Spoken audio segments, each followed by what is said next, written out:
کریں شروع.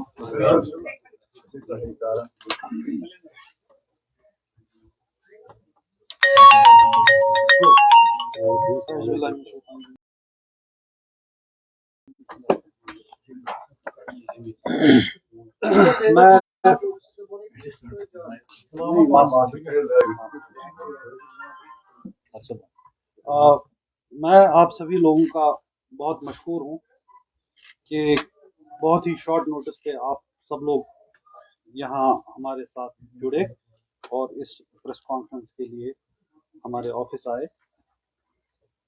چند ایک اہم نکات ہیں جن کے بارے میں ہم آپ کے ساتھ اور آپ کی وساطت سے اپنے لوگوں تک اور حکومت وقت تک کچھ چیزیں پہنچانا چاہتے ہیں. سب سے پہلے میں اپنی طرف سے، اپنی پارٹی پریزیڈنٹ کی طرف سے، ہماری پوری قیادت کی طرف سے ان سارے لوگوں کے لواحقین جن کی بڑی انفارچونیٹ انسیڈنٹس میں پچھلے چند دنوں میں اموات ہوئی ہیں، ان کے ساتھ اظہار تعزیت کرتا ہوں اور اظہار یکجہتی بھی کرتا ہوں. چاہے وہ سری نگر کے واقعات ہوں، چاہے وہ سنبل کا واقعہ ہو، یا چاہے وہ کل شام جو واقعہ اننت ناگ میں پیش آیا وہ ہو. اگر آپ پچھلے چند دنوں میں ہونے والے انسیڈنٹس کو دیکھیں تو ایک بات بالکل صاف ہے کہ حالات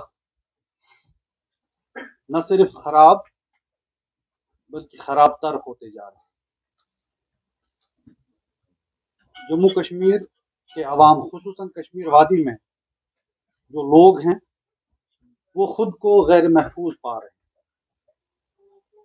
اور جو کچھ ہوا ہے اس کی ہم نے تو پرزور الفاظ میں مذمت کی ہے. ہماری پارٹی پریزیڈنٹ صاحبہ نے، پارٹی لیڈرشپ نے بنا کسی لاگ لچک کے ان سارے واقعوں کی مذمت کی ہے، انہیں خلاف انسانیت قرار دیا ہے، خلاف کشمیریت قرار دیا ہے، اور جموں کشمیر کا جو سماجی تانا بانا ہے اس کے خلاف قرار دیا ہے. کسی بھی قیمت میں یہ سب چیزیں ایکسیپٹیبل نہیں ہیں کسی بھی باشندے کو جو جموں کشمیر میں رہ رہا ہے، نہ یہاں کی مائنورٹی کمیونٹی کو اور نہ ہی یہاں کی میجورٹی کمیونٹی. اس سے ایک چیز صاف ہو گئی ہے کہ یہ جو جھوٹ کا پلندہ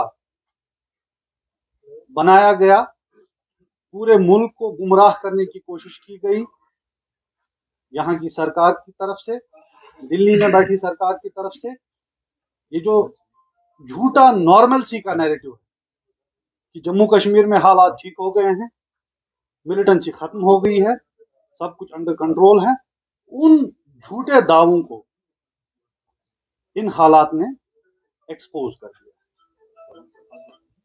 ایک اور بات جو بہت اہم ہے کہ پہلے کوئی بھی چیز ہو جاتی تھی تو یہ لوگ، جو سرکار یہاں رہتی تھی، چاہے وہ محبوبہ مفتی صاحبہ ہو یا اور کوئی سرکار رہی ہو، ان پہ انگلیاں اٹھاتے تھے. آج ضرورت اس بات کی ہے کہ حکومت وقت سے سوالات کیے جائیں کہ جموں کشمیر کو ایک یونین ٹیریٹری میں تبدیل کرنے کے بعد غیر آئینی اور غیر قانونی طور سے لگ بھگ 2 سال ہوا چاہتے، اور ان 2 سالوں میں حکومت ہند ڈائریکٹلی یہاں کی گورننس کے افیئرز کو دیکھ رہی ہے. یہاں ایک لیفٹیننٹ گورنر صاحب ہیں، یہاں کی جو سیکورٹی صورتحال ہے اس کو ڈائریکٹلی یونین ہوم منسٹری دیکھ رہی ہے. تو 2 سالوں میں ان کی کیا کارکردگی رہی ہے وہ آج کے حالات بتا. ان سے سوال کرنا بنتا ہے کہ اس کی ذمہ داری کون لے گا. یہ جو خون ناحق کشمیر کی سڑکوں پہ گلیوں میں بہہ رہا ہے، اس کے لیے جواب دہ کون ہے؟ سیکیورٹی عملہ کیا کر رہا ہے؟ وقت کی حکومت کیا کر رہی ہے؟ انٹیلیجنس ایجنسیز کیا کر رہی ہیں؟ اور اس کی ذمہ داری سیدھے سیدھے حکومت وقت پہ عائد ہوتی ہے، اور جس کے لیے ان کو جواب دہ بنانے کی ضرورت ہے. آپ سب جانتے ہیں کہ صرف چند سال پہلے سری نگر شہر کی اگر آپ بات کریں تو حالات ایسے نہیں.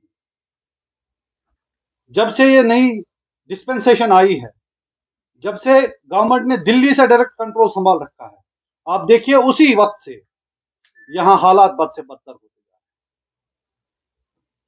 مائنورٹیز ہوں یا میجورٹی کمیونٹی کا شخص ہو، سینس آف سیکیورٹی آج کی ڈیٹ میں نہیں. یہ لوگ کہتے تھے کہ یہاں حالات کو سدھارنے کی راہ میں 370 ایک بہت بڑی دیوار ہے، اس لیے جی ہم نے اس کو ختم کر دیا. یہاں کی جو لوکل پولیٹیکل پارٹیز ہیں وہ دیوار ہیں، اسی لیے ہم نے ان کو سائڈ کر دیا. آج ان سے پوچھا جانا چاہیے کہ ہمیں بتائیے کہ آج جب کہ نہ 370 ہے جس کو آپ نے غیر قانونی اور غیر آئینی طور سے ختم کیا، نہ سرکار یہاں کسی کے ہاتھ میں ہے، تو آج یہ جو بد سے بدتر ہوتے صورتحال ہے، اس کے لیے ذمہ دار کون ہے اور اس کے لیے کس کا گریباں پکڑا جانا چاہیے؟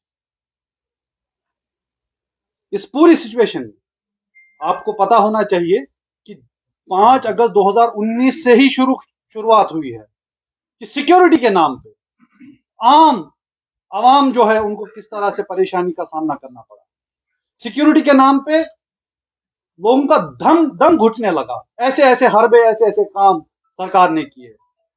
پکڑ دھکڑ، نوجوانوں کے خلاف عتاب، ہمارے جرنلسٹ کو ان پہ کیس کرنا، لوگوں کے پاسپورٹ ضبط کرنا، سرکاری ملازمین کے پیچھے جانا، یہ سب کیا گیا صرف اس نام پہ کہ ہم سیکیورٹی کو بہتر کرنے کے لیے یہ سب کر رہے ہیں. آج ہمیں بتائیں کہ جس عذاب سے جموں کشمیر کا ہر فرد گزرا ہے، خصوصاً کشمیر وادی میں پچھلے 2 سال میں ان کی حکومت میں، اس کا حاصل یہ ہے جہاں ایک اور، چاہے وہ سری نگر کی کلنگز ہو، سنبل کی کلنگ ہو، اس کو ہم نے کنڈم کیا ہے، ہم اس کو ایکسیپٹیبل نہیں مانتے، ہم اس کی برملا کنڈمنیشن کرتے ہیں. وہیں دوسری اور جو ڈسپرپورشنیٹ یوز آف فورس کل اننت ناگ میں ہوا ہے سیکورٹی فورسز کی طرف سے، جس میں رپورٹس کے مطابق ایک جموں کے شہری کو اس کی موت ہوئی ہے، ہم اس کو بھی کنڈم کرتے ہیں اور پرزور الفاظ میں کنڈم کرتے ہیں. تو یہ جو اوور آل سچویشن ہے، یہ بہت خراب وقت کی الارم بن کے ہمارے سامنے ہے، اور اس کے لیے حکومت وقت کو ذمہ دار ٹھہرانا ہے.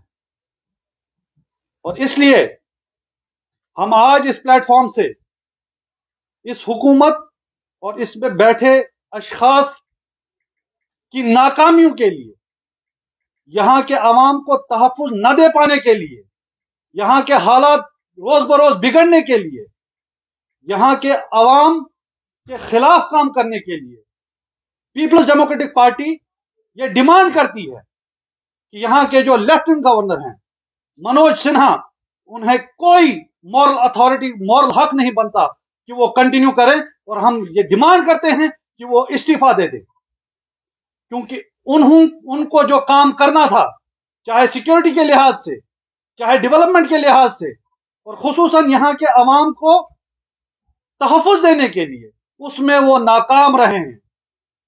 اور اس لیے ان کو کوئی حق نہیں بنتا کہ وہ اپنی کرسی پہ براجمان کنٹینیو کرتے رہیں. ہم ڈیمانڈ کرتے ہیں کہ آن مورل گراؤنڈز منوج سنہا اپنی پوزیشن چھوڑ دے. ایک تاثر یہ پیدا کیا جا رہا ہے جہاں یہ بالکل عیاں بات ہے کہ جو کچھ یہاں ہو رہا ہے وہ حکومت وقت کی ناکامی ہے، لیکن اس کو بھی یہاں کے لوگوں پر مڑھا جا رہا ہے. ایسا ایک تاثر پیدا کیا جا رہا ہے کہ جیسے اس کے لیے حکومت کی ناکامی